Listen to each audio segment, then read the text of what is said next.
Today on Amazingly Terrible, we will be reviewing Rainbow Brite, Episode 9, Star Sprinkled. Wow, I really thought there'd be a joke there. We already did this one, so I don't...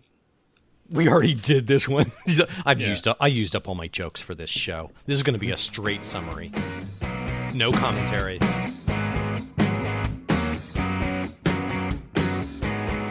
You're listening to Amazingly Terrible, the Rainbow Road of podcasts. My name is Adam. My name is Mike. My name is David. Hi, David. My name is Matt. Did you guys watch the new Kids in the Hall yet? Yes, I have. You have? Yeah. I have not. No? I Mike? don't like them. What? They're You are Canadian. off of the podcast. I'm hereby kicking you off the podcast. I'm cutting you out of my life. What is wrong with you? You I didn't like it back disgust in me. high school, and I don't like it now. Wow. What? Okay. I feel like the whole everything has been pulled out from under me. The rug rug has been The floor, the the second floor, the multiple stories underneath that. I think we're gonna have to reassess this friendship, Mike. We'll do that after the podcast, so let's get to the podcast first. I don't know. I like this. I feel like we're really finding the real Mike, and he has real shitty taste. See, this is what you don't get to use your weird, campy Canadian Bullshit. bullshit and be all sanctimonious with that. Okay, Mike, so you know that everybody has an opinion of comedies, and it's all subjective, but your subjective opinion is wrong. So, well, actually, what don't you like about it, Mike? What turns you off about it? I feel like their skit comedy is like a step. No. Let me be kinder. It's two steps above the Three Stooges slapstick kind of humor. They borderline on a lot of juvenile penis jokes and shit. Like, how many episodes was it until... I don't even remember.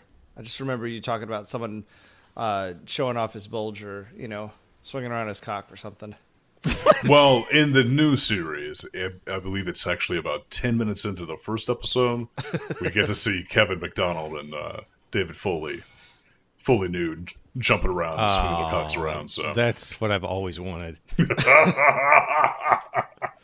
So I take it the new my one is dream. not... It's not rated for TV. It's full on R. I feel like they were a step above penis jokes. The biggest thing for the Kids in the Hall was they were given the explicit instruction from Lauren Michael that they were not allowed to do any topical humor. Because they didn't want them to compete with SNL. I mean, maybe I think it actually might have had to do with him wanting their comedy to be somewhat evergreen in the sense that like anybody can go back and watch it in the future. Because like the closest thing they touch on to topical humor is when they did the Queen, but also like the gay pride sketches where they were actually like doing like the happenings and how it was like somewhat serious about like gay rights and stuff that was going on with the gay community. I mean, it was more than somewhat serious. It was serious. Yeah, some of it was very serious. Yes. I heard that they were all test tube babies. No, they were flipper babies. It was just a few flipper babies. Wait. I'm starting to get some vague memories of brain candy. Brain candy? Yes. Yeah. Yes. After we watched that, years later, I went around to 7 Blockbusters looking for that movie because I wanted to show Sarah. I'm like, oh my God, it's such an awesome movie. Oh, yeah. Wait, I thought you hated Kids in the Hall. I do, but But you love the movie. I loved the movie because maybe it's because it wasn't. Maybe I just don't like sketch comedy. I don't know. That's No, it could be. Could be. And Did you see the movie? well, it's got multiple sketches, but it's tied together, and there's some By a coherence common in between theme. them, and they all meet up in the end. Oh, like a movie. Yeah, like a movie. I just like the fact that when this new series they released, they directly reference Brain Candy in the very beginning. and about how like they were finally waiting to break even on brain candy, and then as soon as they did, they got another chance to make a TV show. So, That's funny. but my absolute favorite sketch from this new release was the Drunk Man, and the only thing that really made it for me was like Drunk Man winning, and then getting up in front of the camera and saying his catchphrase, which was, "I'm Drunk Man. I sometimes win." Okay.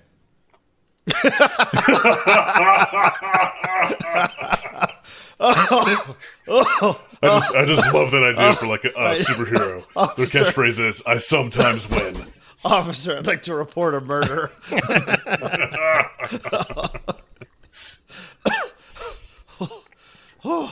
I mean, I I'm felt sure it's the better blood when a splatter from professional here. actor does it, you know? No, it's not. That's what makes it the best. It's the fact that it lands just the same. I do love their I feel like their anti-humor was really ahead of their time. Yeah, I feel like it was as well. Oh, goodness. Okay, that was my piece about the Kids in the Hall stuff. What's going on with you guys? What other Marin Open things do we have to talk about? Some sparrows have built a nest in my dryer vent. Ooh, fun. Nice. Are you like But- cooking their eggs every time you run the dryer? Nice and warm for them. Yeah. They've hatched, so there's like little cheeps coming from there all the time now. I like the idea that you like run the dryer and you run around outside with like a knife and fork and a plate and you're just waiting outside the vent for the omelet. Does it like keep you up at night, or are they like? Is it like No, a nice? They're birds that they get quiet at night. Okay. Does it bother you not a during the mouse, daytime? sir. Are we gonna hear them in the podcast? No, Okay. it's dark already. Oh shit, that's right. You guys Yeah. are on the other side of the country, Yeah, it's in the nighttime lower here. latitudes. It's nighttime here in the real America. Is Fucking is that a liberal piece of is shit. that the East Coast, or is that like? Don't you wish you know? Mike, how is it in the Jers? Yeah, I was in the I Garden State. I don't think they call it the Jers. Do you point to yourself and be like, "This is the situation in the Jers," like that? No, but I do say that I'm Jersey Mike. I'm settling into Jersey quite nicely and have been gaining a little bit of weight as proof of my tendency to eat my way from one end of a new state to another, and even the old states that I used to go to. But on a good note or positive note, we bought a tonal, so I can now start to work out. You bought a what? A tonal. Yeah, what's a tonal? Tonal. It's a really expensive weight machine. It's like a Peloton, but for weights. It sounds like exactly Peloton. It sounds like Kanye West's Peloton competitor that he launched to fight Apple. Yeah, to fight Apple. I've been listening to an audiobook about the War of the Roses. It's like Oh, pretty overviewy. Is that an But it's- official term? is it fictional? Is it like, does it take place during the War of the Roses, and it's like a fictional goings on, or is it like a more of like a docu, like nonfiction, accurate history? It's a history of them wars of them roses. Cool. Pretty interesting. I recently watched. There's a YouTube channel that goes over famous battles. I know that YouTube channel. Yeah. I've been watching it a little bit more recently, and I did watch a whole. They had like a 2-hour one that was on the War of the Roses and the various skirmishes that took place during it. It is hard to follow. Oh yeah, There are a lot of fucking people involved. Well, it spans generations too. yeah, So, and a lot of them have the same names, like tons of Edwards and Henrys, and Yeah. and and then people will change their name when they start, when they get their dukedom, and so there'll be somebody for a while, and they'll be like, "No, my name's York now." yeah. Yes, I'm Edward Longbottom fighting here. Oh, I get to be a Baron? Then I am Dr. Dre. Yeah. Thank you. I am Baron Dr. Dre. I mean, it would be more like, oh, my name is Edward, and you get your thing, and then you're like, oh, I'm Bed-Stuy. Call me Bed-Stuy. Call me the Cliffs of Petra. They call me Ishmael. Yeah, I mean, if you had to be a location, what location name would you have? Ishtar. Ooh, that's a good That's question. a movie. That is, yeah. Ishmael made me think of Ishtar. I know they're spelled different and from completely different parts of the world, and they look different, and they are One's different. beautiful and one's terrible. one's a bomb. Draw- The other draw one's you- the bomb. One's a bomb. I would prefer people to call me Uluru. Oh, nice. Ayers Rock. I am Baron Uluru. I'll call you AR for short, just to piss you off. David, what place name would you take? Tucson. Lazy. Will rise from the ashes like a Tucson. Nice. I love it. You could hang out with Alan Tudyk. What would yours be, Matt? I don't Me? think you said, yeah. Oh, man. Well, I mean, you also get to rule the place, right? Yeah. Fort Knox. How about just Copenhagen? My name's Copenhagen. Isn't that the name of like a snooze or a snuff, like a smokeless tobacco? A snooze or did you get a snooter, Phil? Snoozer, Did you pack your schnarter? Sluggy? No, I'm the snorkels. I think it is. I have no idea. And also, I mean, that's a pretty badass name for some snuff. I think Copenhagen's a chewing tobacco, isn't it? I mean, I don't know anything about anything. It's a snuff. It Or might, it's, it might it's be. a It might dip. be. It's a snuff. Actually, no. It is a snooze. It's dip. Well, Copenhagen tobacco. They have a snooze. They have a snuff, Oh, they have a snooze too. and they do have chewing tobacco too. Yeah. Oh. Boom. You're Mike, just what so have you been mean. up to? You're so Yeah. What are mean. you up to, Mike? What's going on? You know, I wake up, go to work, feed the kids, go to bed. I would say 3 years ago I would have complained about that, and I would have said that in an ironic or unhappy way. But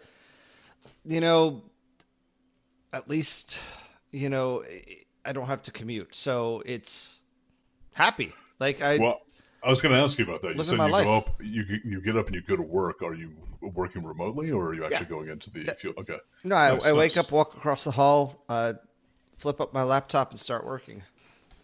Nice. Very cool. So Do you have your recording studio set up? no, right now my recording studio and my office and my video game computer are all in the same room. It's up in my office. Oh my God. All right. Oh, that's You know, how it can sucks how when can have you to live? combine all those in one. Yeah. Yeah. You really Okay. need to separate those out. Yeah, So- you really need a room for each one of those devices. Then I need to figure out how to be in 3 places at once. I'm getting the feeling that if we go visit Mike, we can actually visit him and never see him in his house. We can actually probably avoid him just by like Oh yeah, Oh yeah, I do that going all the from room time. to room. There's- Oh. It's even easier in this house because there's 2 sets of stairs. So if I'm coming Oh, up nice, one nice. set of stairs, you just go down the other set of stairs. Nice. Thank you. That would be Nice. very helpful. David, I could let you know Pro- all of the pro hiding tip. spots. I'm just imagining like you coming home one day and being like, "Why are we always out of washing detergent? Who the hell's washing their clothes so much?" Hey, my dryer doesn't work. We got these birds in there. Yeah. Do you want me to kill the birds? Is that what you want? No, You no. you mean your omelet dispenser works and you don't have a dryer? Is that enough of a Marin? Too much Marin, if you ask me. I don't know. Can you ever have too much Marin? I don't know, man. I don't find him that funny. I actually don't even. I've never even listened to any of his shit. I think the only time I've ever heard him talk was during like video of an award show where he was giving out some sort of web award. Ah. So I know of him pretty much through the Greatest Generation. Yeah. Wow. Okay. You uncultured heathen. Yep, that's me. Uncultured. Uncultured. Uncultured. I think I heard about him on 99% Invisible, too. Yeah. Hey, David, before RPGcation starts, remind me to tell you where all the crawl spaces are and the spots in the house where you can like pop out in someone else's closet. Are we planning an RPGcation this year, or is this just a unnamed, untimed RPGcation in the future? Well, I don't know. So we could, if we're not going to the beach house, then we can do it at any time. The fall, as Matt knows, is really nice up here. Yeah, it lasts for about a week and a half. Yeah. So I will let you know a week before the leaves start to change, and then you all have to like book your tickets really fast. Well, there's also the Emerald City Comic Cons here in December. If you guys are interested in coming out here for that. Do you have enough room for my cosplay? Well, I do have an extra condo that I can reserve and set aside, so... Oh, nice. We don't even have to stay at your house? I love it. Just me and Mike sleeping in that big bed. I know there are 2 king-size beds, but it doesn't have heating, so you guys probably need to snuggle up for warmth. I always assumed that you owned a waterbed. Me or Mike? You. Me? Wow. Mike doesn't need a waterbed. Yeah, I just pop it. Waterbed. Yeah. He would all his spines would pop out.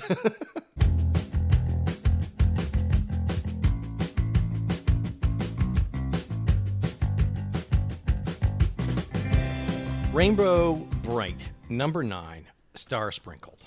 No history this time because we have thoroughly covered her on our previous Rainbow Brite episodes.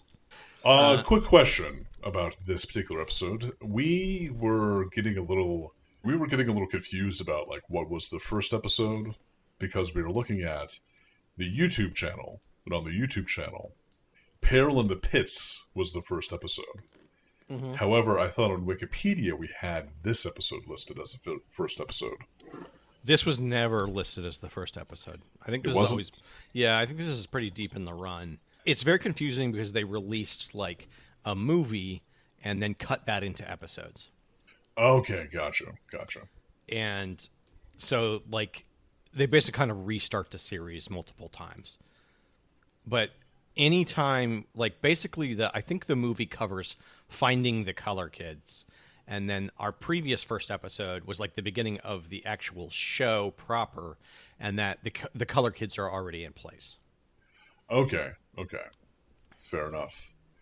Well, the only reason why I bring that up is because we do get an intro on this particular episode where it talks a little bit about the origin of Rainbow Brite.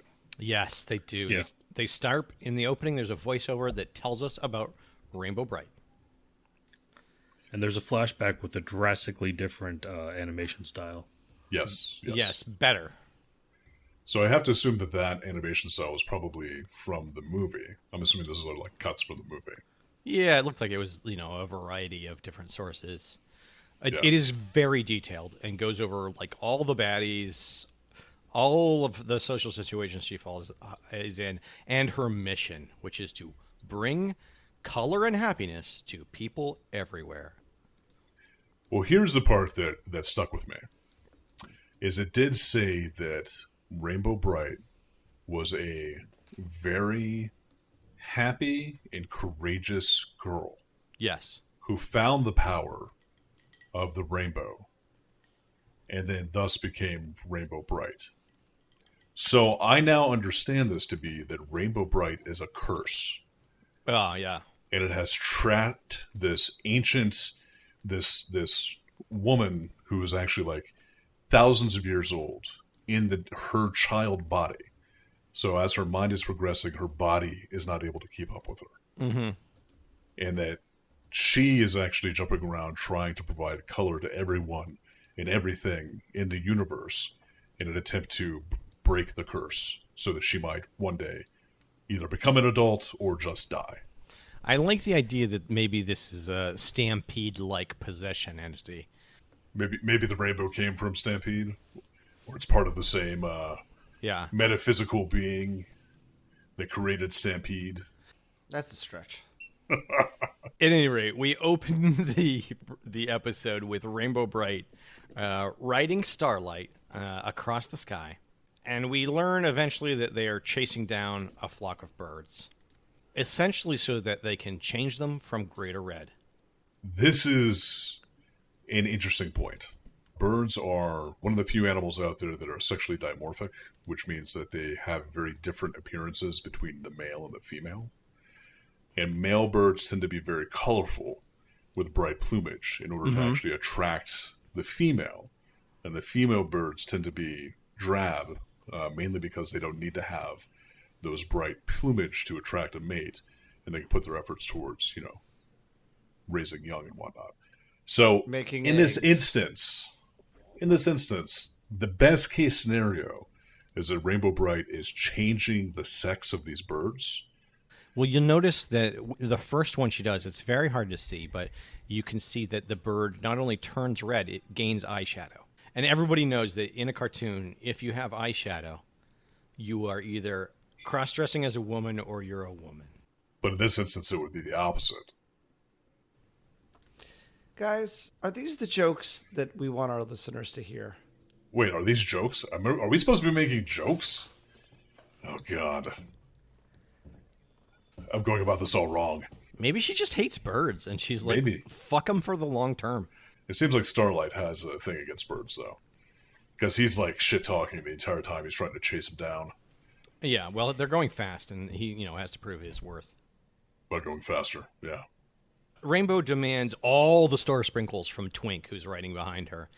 And she proceeds to blow her spell slots on basically, color spray bullshit. Yeah. Well, prestidigitation, essentially. Yeah, yep, I looked it up as well.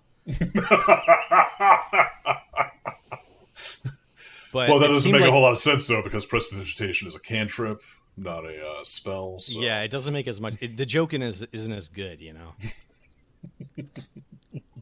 So Twink says they have to go back to Rainbow Land to get more star sprinkles. And Twink's voice sounds like someone is chewing on helium gum. Even before I started watching this again, I remember his voice. It's like one of those things that if you've heard it like once or twice in the background when you were a kid, you know exactly what it sounds like. Yeah. It's like smelling cut grass. Yeah, or gasoline. Or baby poop. Or maybe like all those together, gasoline, baby poop, and cut grass. That baby is... I'm very scared for that baby. Mixed into like a really either good or bad Yankee Candle. It smells like middle America. It's like burning baby shit. This is interesting. As I'm researching who voiced Twink, Twink was originally a red sprite. And lost all his color. Until Murky Dismal removed his color, Yep. leaving him white. Crazy. Rainbow basically has terrible tactics. And we see this over and over again. But Yeah. back in Rainbow Land, we get to see the forced labor camp that Rainbow Brite and the color codes have established. Yeah. The sprites are all slaving away in the color mines. Yep. Twink is dropped off as the overseer of the process in a real Uncle Tommy role. Yeah. Yeah. Yeah, Adam, your facts really go against my theory that the twinks that mine the red crystals turn red as a sort of like a coal lung situation. I could see that. It would make a lot of sense. They do work in a color mine. Yeah. So they just get a lot of color dust in their fur. Well, honestly, that could their have been what lungs. happened. That could have happened to Twink too, and Murky Dismal just gave Twink a bath. Yeah. Can you imagine if you're just like going around hacking up yellow? I kind of do that now, actually. It's the hacking up like blue that would be a bit concerning to me. And then we get my favorite part of the episode. We get an inset episode of How It's Made, Star Sprinkles Edition.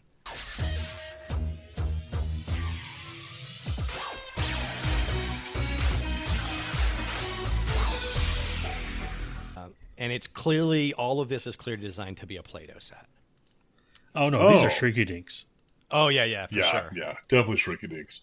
But it also just seems to be like a super high endorsement of mechanization Yes. and capitalism associated with construction and the process of making goods.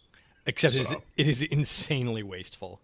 it is incredibly wasteful. Yeah, so color ore is sent to the processing plant via a roller coaster.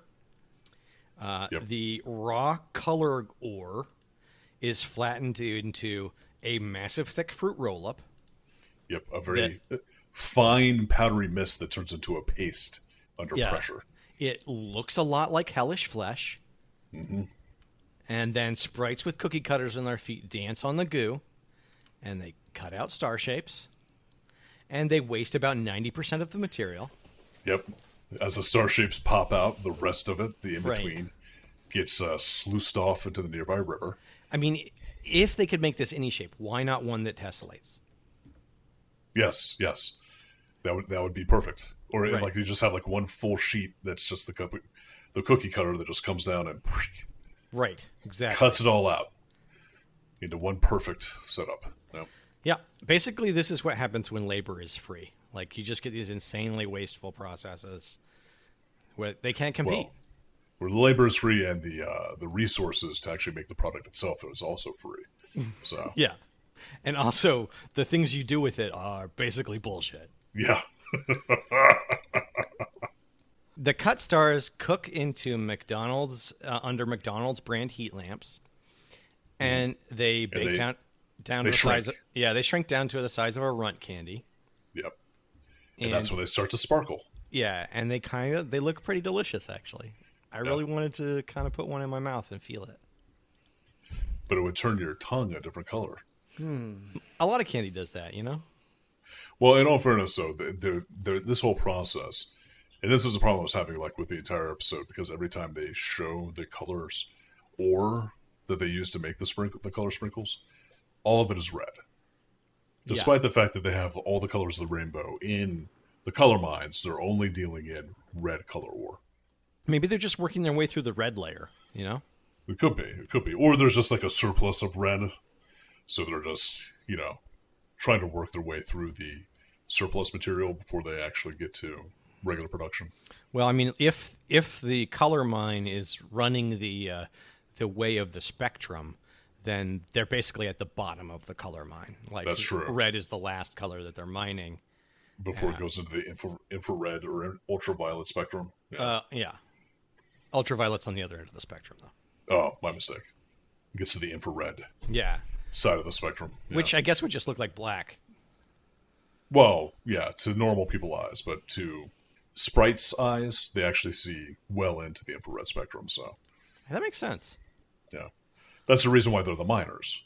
They can actually work with a lot less light. Yeah, they don't need any glowworms to light up their mine. They can just work. Exactly. All of this runs up to the color command center. Sounds like my printer. And this is like a white collar or white colors The Epsom Color Command Center. Yes. color command center. Color Command Center by Canon. Finally, you have the power. And like the commercial is just like rainbows shooting from your fingers that print pictures. And it prints pictures perfect inkjet quality. Right, yeah. Nice. And you like shoot a photo of your kids across the room onto the paper. Oh, it's beautiful. I command the color. It's just funny. Like you have a piece of paper like hanging up to shoot it across to it, and like you're slightly off, so like half the picture's on the wall behind the paint of the piece of paper. Yeah. Then it just goes awry, and you just start shooting the photo of your kids onto everything, including your kids. They've got their own face on the back of their heads. Yeah. Anyway, the color kids are glued to the control boards. They're running the whole show in the WCC. At the same time, Twink is literally shouting at his fellow enslaved natives, exhorting them to go faster, faster. Yep. Demanding higher output without actually giving them any means to do so. Yeah, I mean, really, honestly, that scene in particular, the only thing he was missing was a whip. Like, Yeah, I was just about to say, yeah. Yep. that one really drove it home. Then Murky and Lurky appear for essentially a waste of a scene. They try to hide in a color cart, and antics ensue, and it's revealed that Murky has a perfume bottle of his gloom spray. An atomizer. Yeah. An atomizer of gloom spray, and he uses it to change some of the red crystals into gray crystals. But this scene, when they actually like sneak into the production facility, this is what really solidified just how wasteful it was to me. Yes. Because they fall onto they sneak in through a one of the batches of color crystals, and they fall on the conveyor belt. And from the color command center, they determined that there are 2 large crystals that are too big to go through the crushinator. Right. So they send a robot arm out that then grabs what the mechanized system thinks is color crystals, but it turns out to be murky and lurky. And it just grabs them and then throws them into the river. Yeah, I mean, this is a dystopian vision of our future place with our AI overlords, where like they don't even, the people running the show don't even realize humans were there, and the machines simply, excrete them from the process. But this also shows us that if they did have large blocks of color crystal, they just throw them away. Just throw them into the river. Throw the biggest chunks in the trash. Yeah. I, for one, welcome our color command center overlords. Shoot my kid's face onto my face. You're just there, looking up, begging for it. Please, sir, can I have some more? More colors, huh?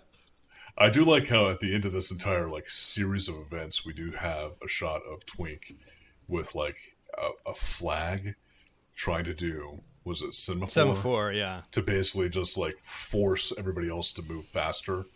And he's literally just screaming, faster, go faster.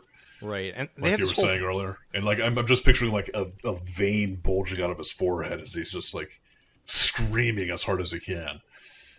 They have this entire industrialized production process for something he's going to carry around in his fanny pack.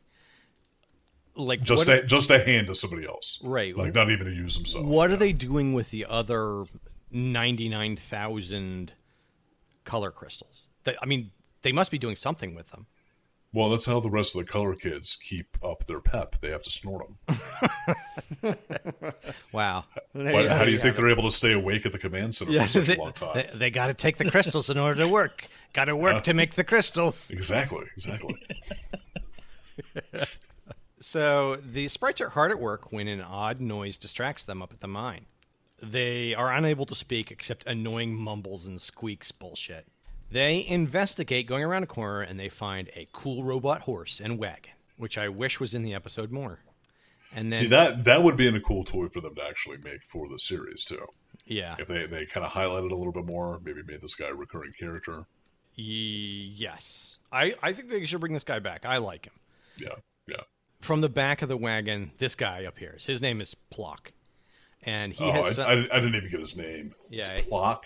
Plock. And he has some serious big grifter energy. Mixed with Mark Twain. It definitely seems to be taken off of Mark Twain with that big bushy mustache. He's like if Mark Twain acted like the King and the Duke from Huckleberry Finn. I think he even says at some point in time, look at all you poor little natives working so hard. I need to anglicize all of you in order to show you a better life. And the only way I can anglicize you is to take your land away from you. Yeah. Oh, you've been colonized. That's terrible. Let me help. Let me colonize you more. Yeah. I'm going to double colonize you. Anyway, he brags about his travels in a way that makes them sound like suspiciously sexual.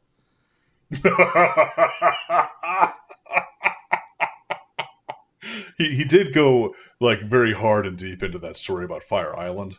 Mm-hmm. That really was kind of out of place in this kid's cartoon. But, seemed weird to me.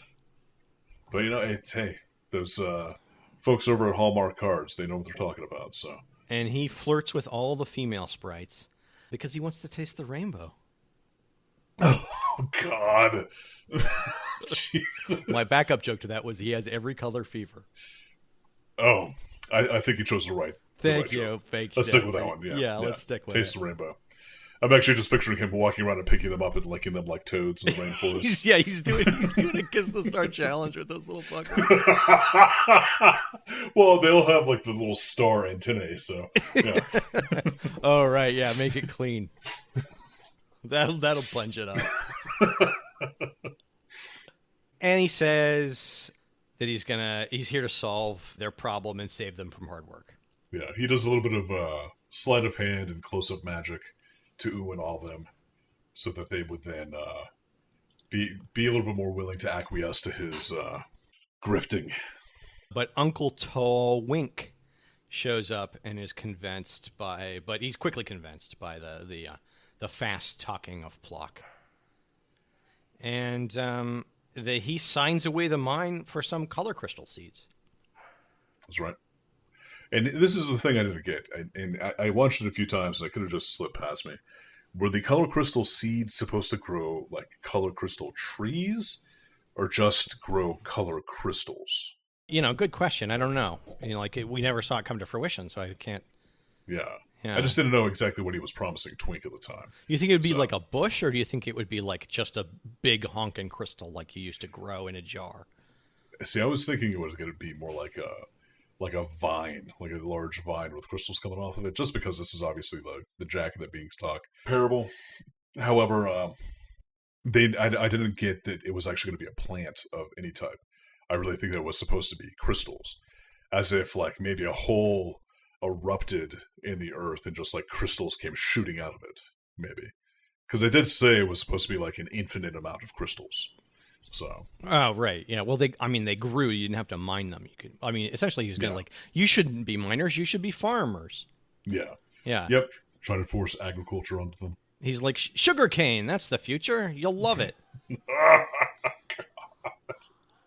I like this reveal here, though, because I think this really says a deeper thing that Rainbow Brite is really running her kingdom like the Republican Party.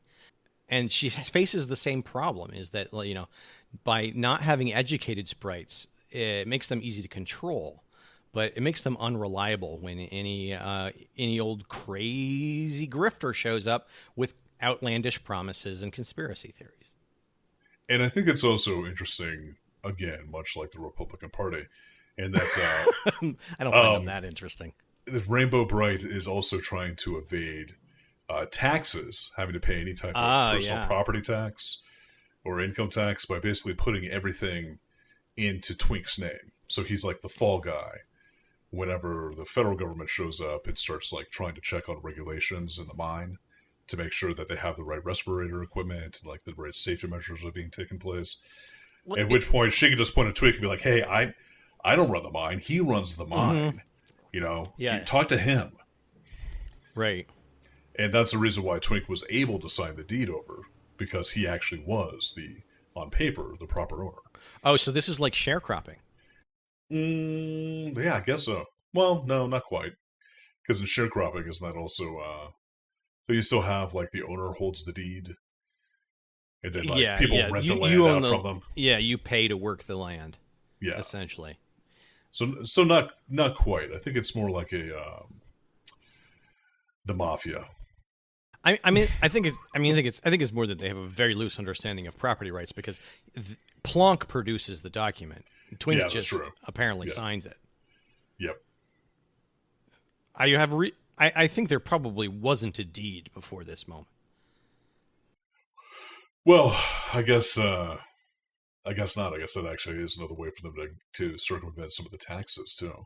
I mean, if they're just sort of squatting on the land and squatting on the mine itself, this could just be a case of them trying to do like a open and notorious claim to the land without necessarily actually owning any of the paperwork associated with the sale of it. You mean like squatters' rights? Yeah. In essence, like if they've been there for 5 years, they essentially become the de facto owners. So, man, I'm close on this apartment. Well, you have to be like, you would have to like not be paying anybody any money to stay there and be openly flaunting the fact that you are not paying anything to live there. Like bragging about it makes it more extra legal. This is even more legal because I'm being a bastard about it. No, it's really just like, as long as it's well known and everybody, you can't just sort of like sneak on some land and be there for 5 years and be like, "Oh, I've been here for 5 years." I get it. You have to basically be like, "Oh, I am going to be here right now. I'm going to be here for 5 years. I have been here for 5 years." Well, yeah, you send your mail there, and you're like, "Look, I have this letter addressed to me from 5 years ago to this address." Yeah, you can't be like, oh, where does Adam go every evening after work? Nobody knows. And then 5 years later, you come out of the closet and you're like, I own the building. I own this closet. Yeah, you also have to prove that you use the entire, premise, not just a room. I mean, if you're squatting, not it's not that hard. Like, you just start pooping in one corner and you work your way across. Like a dog scooting across the floor. I mean, that's but very kind slowly. You got 5 years, so yeah. Space it out, Mike. Well, I try, but it just comes out sometimes. It just leaks out. So, Plock says that he plans to live in the cave. Like true bourgeois, the color kids don't notice anything is wrong until production starts to slow. Yep. They grab Rainbow Brite and they all rush out to whip the shit out of the sprites, basically. Well, first it's the yellow Rainbow kid that goes out. Whatever the piss play kid is. I don't know what her name is. She starts to run out and Rainbow Brite's like, hold on, I'll go with you. I want to see what's going on. And the two of them run out of the color command center to run into all the sprites running towards them, being led by Twink, who has the good news about the star crystal seeds. Yeah. The color crystal seeds. And he shows them the color crystal seeds, and he plants the seeds and waters them. Yeah, right in the middle of the road. That's what I was going to get at. The motherfucker, like, what if this worked? You just ruined this entire path to get to and from the crystal caves. Not to mention, like, do none of these creatures know how plants work? They, like, wait, 10 of the hardest seconds in this show, because we can slowly see Twink's heart breaking. Yep. And he realizes he's been taken. Murky and Lurky overhear about the seeds, and they seem to think that they are real, and they steal them, while the color kids and Rainbow Brite, with the sprites in tow, rush up to the color mine. And they confront Plonk. And he is set up the cave as a roadside attraction. Again, like, very, very Mark Twainian, that there's this traveling show. Yeah, it's the Mystery Shack from Gravity Falls. There you go. Yeah. And exactly. he wants to preserve the color cave. He doesn't want to give out any color crystals. He wants actually to. He's gonna protect it. But he drives them off and closes the cave entrance with a portcullis. And well, during this whole exchange, also he does try to play up the color cave as being a place where Rainbow Brite has been. Right. To Rainbow Brite, obviously not recognizing her. And that's when she says, I am Rainbow Brite. And that's where he says, oh, okay, I would let you in for half price. Because you're Rainbow Brite and you have such a prominent place in this universe. It's apparently it's her like name Zeno's precedes her. Price, like It's like Zeno's Christ. Yeah, it's like Zeno's Christ. You nail one hand to the cross. Oh, God. Oh. God, I'm now just picturing like a Bender situation where Jesus was trying to nail himself to the cross. Yep. And couldn't get the last nail into his hand, but somehow still managed to do it. That's a miracle. And we've reached That's the miracle. Oh, God. Wow. How did he do it? He's Chris Angeling me. Chris Angel. Yeah. Chris Angel. That's right, it's Chris. Oh. Yeah. Yeah. Someone who's truly it. full of themselves. We should write him, let him know that he should change his name. Hey, you know what'd be great? Change your name to Christ Angel. At this point, Murky and Lurky appear at the color cave, and they confront Plock about the seeds, saying that they don't work. Then they say they're going to turn the color cave into a gloom cave. And Plonk is knocked out trying to protect his investment as they rush in. Well, before this, we do get the scene where Rainbow Brite and the color kids, along with the... God, what are they called? The sprites. Keep wanting to call them the twinkles. But with the sprites, basically lamenting the fact that they've lost their cave. And it ends with Rainbow Brite saying, we will somehow get our color cave back. Mm-hmm. That's a hell of a plan, Captain. Yep. And then it cuts to Murky and Lurky. trying to muscle their way into the cave. Right. Let's see. Once inside, Murky and Lurky release the gloom spray, and they are suddenly stopped by the rainbow belt, which extends a kind of a rainbow lasso that pulls them and the atomized gloom spray out of the cave. Yep. And they are thrown onto the ore roller coaster. Well, yes, and we do see that it is, in fact, Rainbow Brite with the star sprinkles and the rainbow belt doing all this. So this is when I realized that when Rainbow Brite said, we'll somehow get to the Color Cave back, what she really meant was, I'm going to go back to the Color Command Center and get my gun. Yeah. So I can come back here with my weapons. Right. And take back the cave. Somehow. Or they like, do you think they saw Murky and Lurky coming up and they were like, you know what, let's stick around. Let's see how this plays out. Maybe they'll do some bullshit we can turn to our advantage. No, I actually think that they came there with the intent of essentially killing Pollock, or whatever his name is. Pollock. What was his name? Jackson No, Pollock.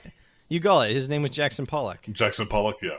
They show up to kill Pollock with rainbows, but then they see that like he's already like knocked out and mumbling something about Murky. At this point, I have to assume once they're thrown on the ore roller coaster that they go through the whole process, are ground up into fine paste, and there's now Murky and Lurky Shrinky Dinks. Moving on. That would be interesting if they're actually Murky and Lurky Shrinky Dinks, if those got into rotation, and Rainbow Brite was trying to use them to do her color change trick. I think it actually would backfire on her and take all the color out of the different creatures that she was trying to brighten up. So I like this idea. I like the idea of like it giving those creatures like the faces of Murky and Lurky. the faces, the Color Command Center. Yeah, Mike shooting the black faces and white of mode. Murky and Lurky everywhere. Just like from every finger all the time. Yeah.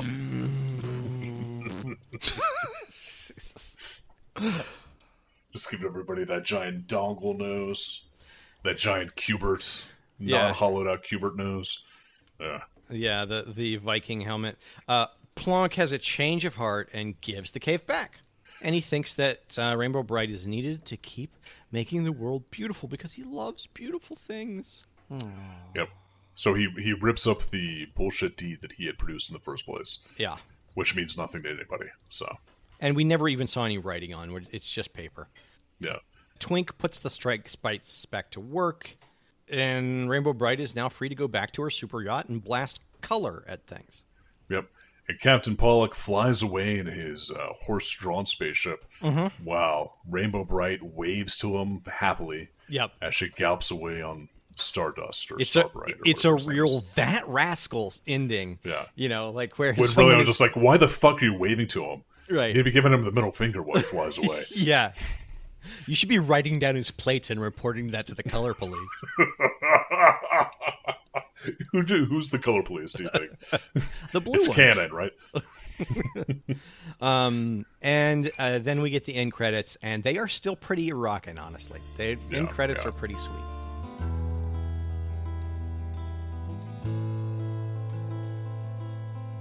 I just want to go back to the robotic horse that was pulling the cart. I saw this and I looked at Starlight. I was like, "Is this the origin of 3030?" Whoa! So while everybody else was worried about property law, Starlight and the robot horse got it on. Oh yeah! Wow! Nice. Wow! Nice.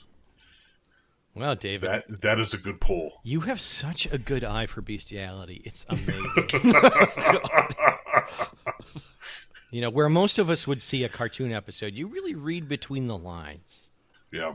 You take those lines and you rip them open and you pull out their gooey innards. And you shoot a picture of 3030 in there with your printer hands. Color Command, go! Nice. I can just imagine all the different parts like merging together to become like one walking printer. It's awkward. What the fuck is wrong? Because it's like shooting ink out of its hands and tripping because it's plastic. So your It's your imagination plastic, is he's slipping on the hardwood floor because he can't. Because Jesus Christ. so First you're world imagining problems. the GoBot version of a color printer, basically. or he's slipping on the concrete floors that have sand on them. I like the idea that he's transforming, but he's a GoBot. So like his face points down at the ground, and his hands are flailing, shooting color everywhere. but like the hands never actually move. They're just in like the shape of hands, but it's Right. like a fixed structure. They move together. Yeah, he's like a little sprinkler. I like it. Well, I don't. Well, who cares what you don't like? I care. Gentlemen, what did we think of this episode? I still liked it. I thought that the first episode of Rainbow Brite that we watched was better because it was a little bit darker. We were dealing with a little bit more darker themes in it. The fact that we had a quicksand situation with the horse almost dying, I think really kind of set a different tone for that first episode we watched. Mm-hmm. However, I did still like this. It provided a little bit more backstory to Rainbow World, or whatever it's called, wherever they live. Rainbow Land. Rainbow Land. You were so close, you know. Yeah. I'm always just so close. Ew. Always so close. So we actually get to see a little bit more of like the slave labor and the colonization of the native peoples that are the sprites. I don't know. I still enjoyed it. I still thought it was very well animated. Simple story, but really well done. Good beats. Yeah. It didn't seem to like last forever. They weren't trying to cram an hour's worth of material into a 20-minute cartoon. So No, I totally agree with you. This is still a quality product. Moves along at a good clip. We're never really bored. Characters are at least interesting. We're pretty deep into the run, so it does kind of feel like this is a we've run out of ideas episode a little bit. But it's a pretty good version of that, you know? Like, we've certainly seen episodes that were deep in the run that were much more painful. And I think you were right in this one. It was like they were in the writer's room and somebody was like, well, what's some classic literature we could draw from? Mark Twain. Okay, yeah. Let's just throw Mark Twain in there. Yeah, I What would read he that do? in middle school. Benny. Mark Twain. Mark Twain. We're going to be doing You know his name was not Mark Twain. a Yankee in It Connecticut court, or It whatever was it's called. Samuel Clements. Who? Benny, get out of here with that shit. Go snort another line. You're talking nonsense. Hey, it's me, Paulie. Oh, hello, Polly. Hi, Polly. Amuse us with your antics, Polly. Yes. What you talk about? Do you deliver the Do you deliver the sandwiches, Polly? This is a writer's room, and we want sandwiches. Sandwiches and cigarettes. That's how cartoons get written nowadays. Sandwiches and cigarettes. They're like our version of hookers and blow. Do tell me more. They're significantly worse than hookers and blow, let me tell you.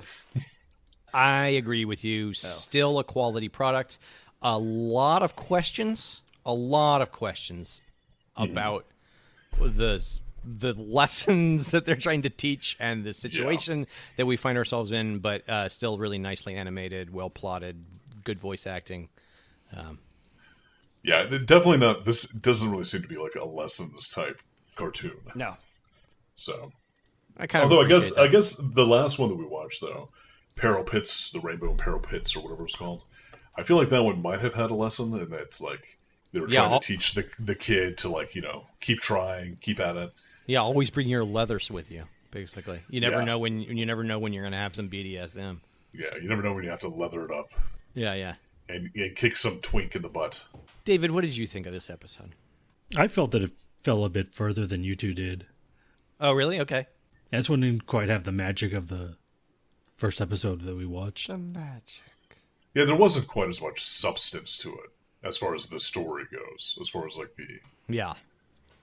No, I can agree with you Yeah, on that. they didn't spend as much time in the real world. I think spending all the time in Rainbow this Land. Rainbow alternate Land. Rainbow Land, yeah. That Kind of detracted a bit. Made it feel pretty domestic. That's true.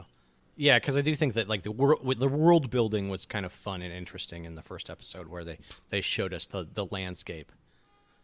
Yeah. Whereas like Middle America, Mountain Town, Yeah, the smells uncanny- like baby shit Yankee candles here. yeah, hidden Uncanny Valley Ranch. Yeah. Mike, what did you think? Did you enjoy this episode? Teen Spirit. No, because it's clearly communist propaganda. Oh whoa! What? I How is this disagree. communist propaganda? Talking I about think the ills of capitalism and No, that's us. We're putting the communist propaganda in here. We're the ones that are bad-mouthing capitalism. I think it's clearly there. I mean, if you two could notice it, then it's pretty overt. I completely disagree. I think this is true capitalism. Basically, Planck is a union organizer who colludes with the employers due to some sort of quote unquote greater evil, like libtards, or communism, or LGBTQers using our bathrooms. Or critical twink theory. And it teaches Critical us sprite theory. It teaches us an important lesson about capitalism, which is as long as you keep the workers distracted, you can keep exploiting them. So the distraction was basically Mark Twain. Yeah, like you keep them worried about some sort of other larger threat. Like So Ukraine. It's so they can keep sounding like Ukraine. God. It rhymed with Mark Twain. Well, name a country that rhymes with Samuel Clemens. South Yemen's? Yemen. South Yemen's. South Yemen. South Yemen. Oh man, it's so much better than North Yemen's. God. Mike, you always got to take it to a political place, you know? Okay. Always. So we have 2 for and 2 against. I'm hearing. Do we want to move on to the keeping this cartoon or Yeah. letting it die on the vine? I have a new name for this. Should we keister it? Okay. Do we keister this cartoon? Hey, here's the problem I have with that though. Nope, no problem at all. If we keister, if we actually get rid of this cartoon and send it to the refuse pile, we can't get it back. Whereas No, ideally, if you do keister something, it is to retrieve it again at some point in time. Yeah. Yeah. You wouldn't want to keister something that's been on the garbage pile. Exactly. Do you kind of want to keister one of those star sprinkles? Do you want to kiss the star? I'll bet that shit dissolves up in there and you have the best hallucinations. Oh, so like you would absorb it more through the mucous membrane. Yeah, the mucous membrane. Yeah. Versus like through your tongue, like if you put it on the tongue. Yeah. Well, it's also just like you do it there so that that it's harder to test for and you can do it at work. Well, I think that probably the better way to do it is to crush it up and then cook it on a spoon, pull it into a syringe, and then inject it into your Eyeball. Eye. well, I was actually thinking your prostate, but Yeah. whatever. No, it's got to be How come- eyeball.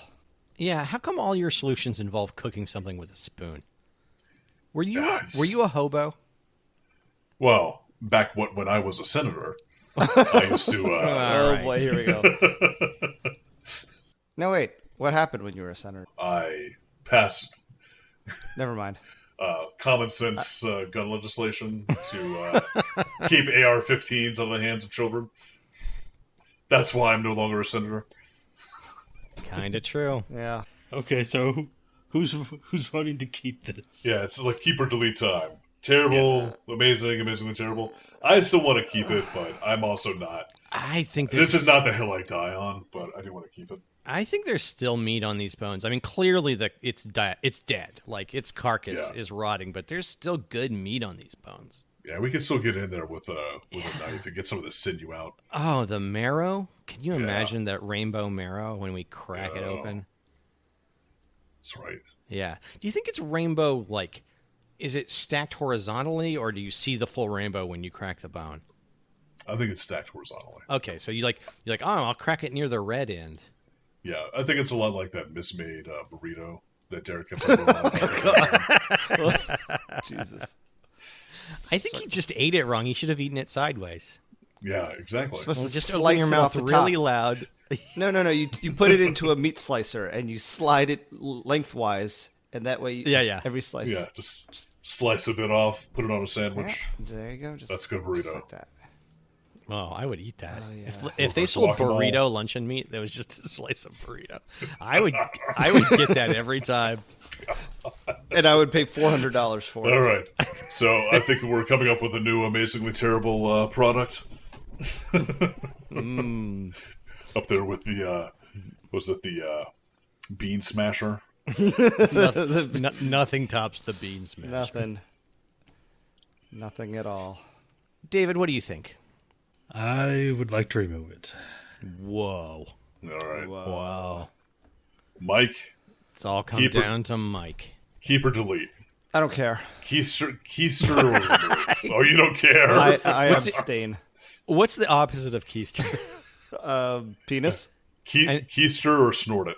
Yeah. What's the opposite of keister? And can it Flush. rhyme? Can it rhyme with Flush. keister? Oh yeah, keister or There you go. flush. Keister or flush it? Yeah. Keister or meester? So David's for flushing. Matt and I are for keistering. Mike doesn't care. Mike doesn't care. Yeah. All right. He's the guy when the school administrators break into the bathroom where we're all doing drugs. He's just like, nothing means anything anyway. We're all just floating through space. Yeah, man. Yeah. This doesn't even matter, man. Do you even know how big space is, dude? We're like so nothing. insignificant. Like so insignificant. Yeah. So let me stick that heroin in my butt. Save some for my eyeball. Yeah. It's like so lame to care, man. He's got a point there.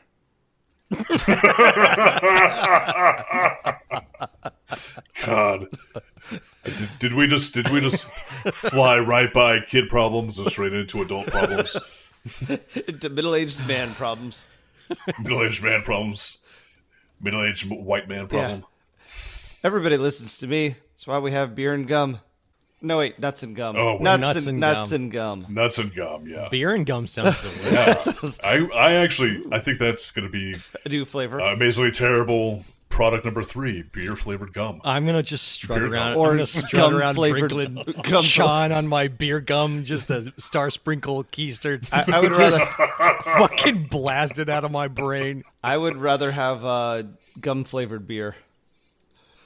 Oof. Yeah. I'm sure that exists somewhere. Yeah, don't. I'm sure hold that's it. a I thing. mean, I'm pretty sure that exists. Yeah. It's probably a stout. Oh, God, yeah, God. some kind of blueberry stout. Bazooka Joe stout. We've given up. We've given Holy up. shit. We've given up. So should you. You know how much that would sell, though, the nostalgia factor? If anyone on this podcast that's listening that has sway, the Bazooka Joe Corporation, we thought of it first. Yeah, I'm just now We've thinking mailed this podcast to ourselves. It's a it's a stout with just like chunks of little pink rocks on the bottom of it. I remember when they had gum with flavor crystals in it. Yeah. Oh God. Yeah. I'm sure that's still a thing, isn't it? It's like It's still there, but it's not properly. a thing anymore. Like it just is what it is. It's just like It exists, but people just don't eat it. they don't advertise it anymore. It's like, oh look, my gum has flavor crystals. Oh, this one has cancer nuggets in it. Yeah. Nobody actually buys it or chews it. It's just there for like filler at supermarkets. What? Yeah. Yeah, they use it as counterweight. Certs actually made up a word when they did that. The Retsin, like Certs with Retsin, it's a made up word. It's just other sugar.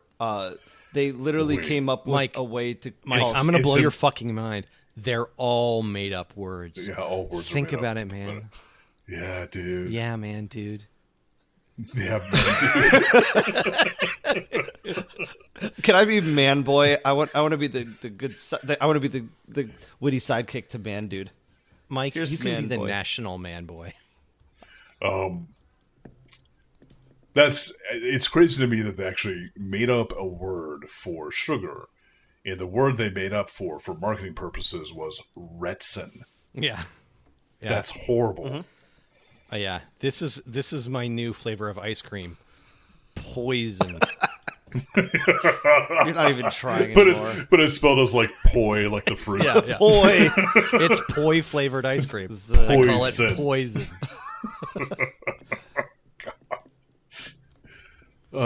Amazingly terrible product number 4. stop giving him ideas. Poi. Poi-en. Yep. Yeah. So we're keeping it? Yeah. Is that what Yes, we're we're down keeping to? it. All right. We're gonna 2-4, 1 against, 1 abstain. All right. I like that we're putting So- up with this abstaining bullshit. Seriously, I like it. All right. No. So, Mike. Mike. Yes. Would you let your kids watch this? Gosh. No. Little girl. It's too old now. She would get the anti Establishmentarianism. establishmentarianism. Thank you. The she would get Yeah. those undertones. She would be like, Daddy, this cartoon taught me about the Jacobins. Little boy, he wouldn't want to watch it. No, I don't know. Maybe if it's like on in the background, it just seems kind of dumb nowadays. Would you force a little boy to watch it in an attempt to try to calm him down and put the sword down for 5 minutes so he's not hitting you with a baseball bat or whatever it is he does? I would attempt it. Okay. Okay. What just happened? I don't know. Just the way You're you just said you're that. just naturally a very funny guy. Mike. That's all. It's We you are, love you. actually. So Matt, I believe David wants to ask you the same question. Would you force Mike's child to watch this? Why don't you let David ask it? David, can you Okay. ask him? Matt, Yes. would you allow Mike's children to watch this? I would require it as part of their counter-capitalist education. Yeah. Yeah, I'm trying to make Mike's old age a hell. Yeah.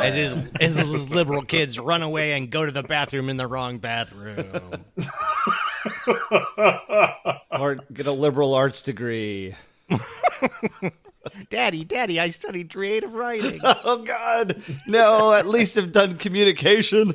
Look at this novel could I have wrote been a about the journalist. Jacobins. But Matt, then his children will feel obligated to take care of Mike in his old age after he lost all of his money in Dogecoin. Yeah, I want him to live. I want to prolong his torture. I want him to live a long, unhappy life. yeah. Dogecoin is Oh. down. Wait, do you actually have Yeah, Dogecoin, we Mike? bought like $500 just for fun. After it spiked? No.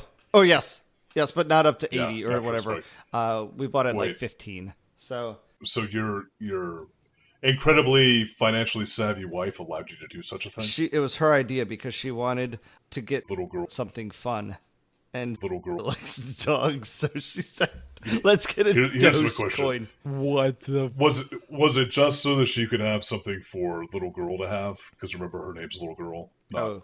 Oh, just bleep it up. Sorry. Yeah, David. no, we'll take care of that.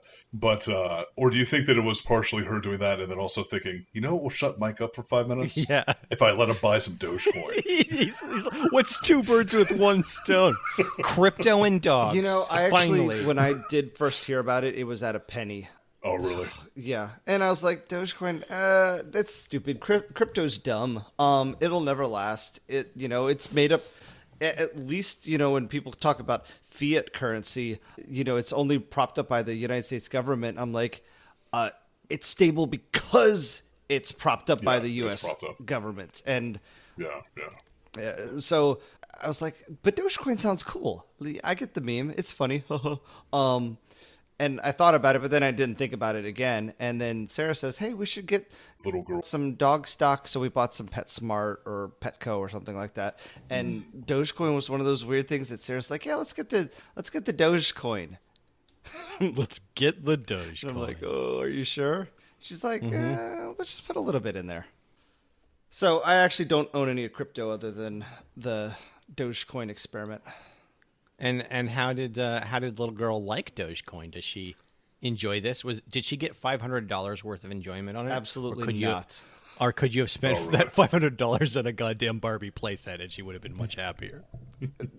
The latter. Okay. No judgment. I don't have any, I don't invest anything. I just spend all my money and roll around in the street. Actually, I think we only got her $50. Sarah and I got $500 just to double down. Okay. Well, Nice. I can understand why you're having problems with the math. Well, I didn't handle it. She's got the crypto wallet, so I don't even know what. Oh, nice, Yeah. nice. Well, I'm glad that she's, at least savvy in that regard. Yeah, I'm so sorry. I didn't realize she had the crypto. David, what's our next segment?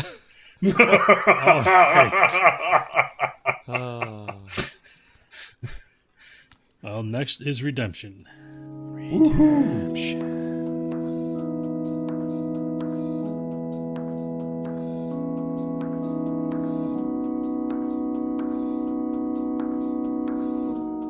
Who's redeeming this week? I'm not even looking at the sheet. Me neither. Well, for summarizing this episode, Matt, it is.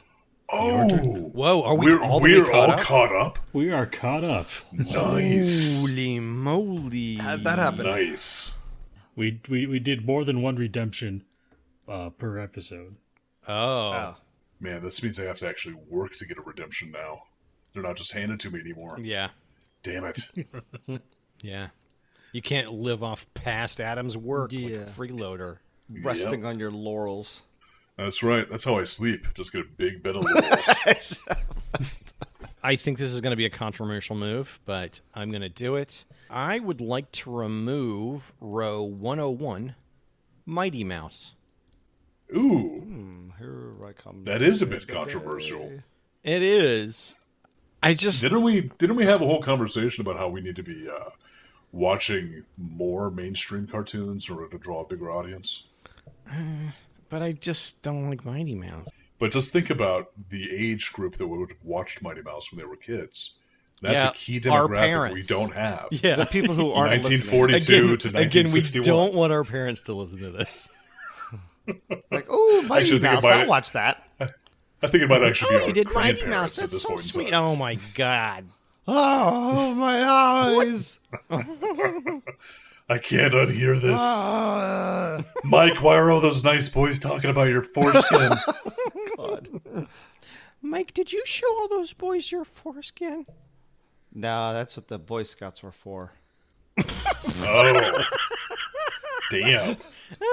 You were never in the Boy I know. Scouts. Quit fronting. Yeah, just long enough for them to see the foreskin. It's a classic move. Yeah. He wasn't talking about when he was a kid. He was talking about last week. Classic Mike. I'm seeing Mike like the WB Frog, like "Hello, Monty, hello, my dad," just dancing through the room with all the Boy Scouts in it, his foreskin dragging behind him. And that's how long he was a Boy Scout.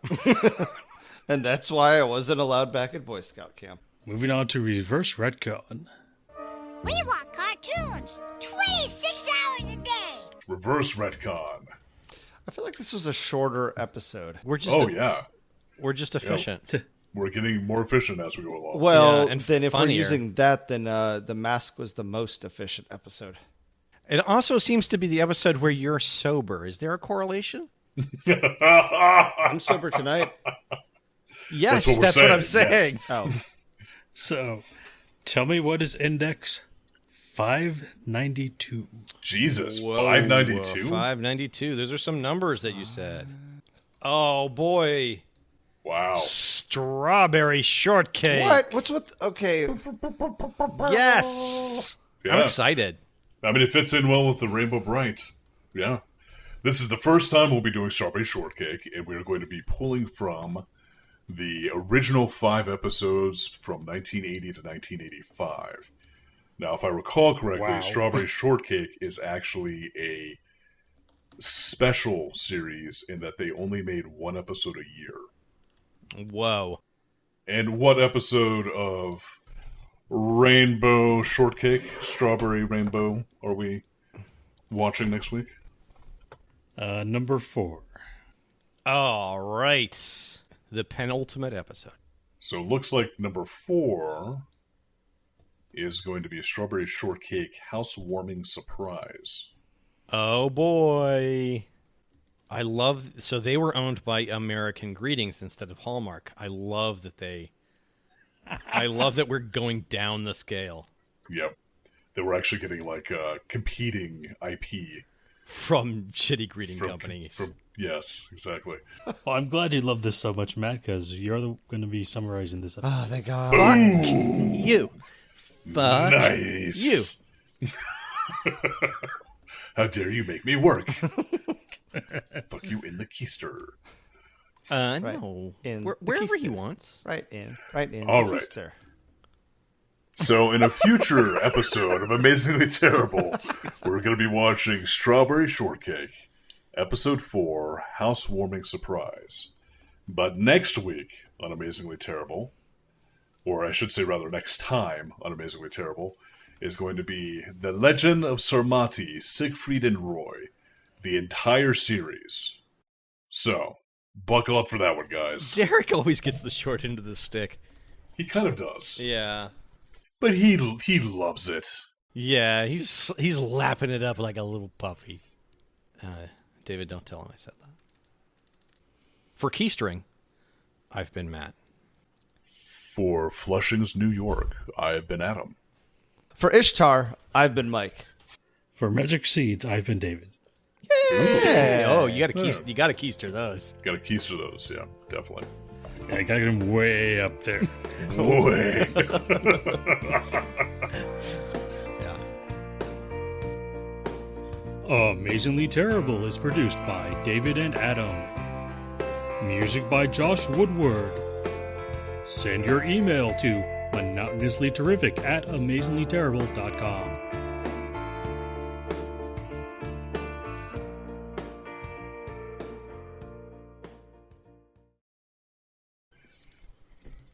You lied to us, Senator. I don't even know what he's talking about. Yeah, I'm not sure what you're Yeah, talking about. where is it? Is there a punchline here? Or Was this when Star... What's the name of the horse again? Starlight. When Starlight went onto the Senate floor and Philly Buster. Oh, God. There we go. Okay. now I'm mad at both of you. Now it's dead. David, how do we get out of this?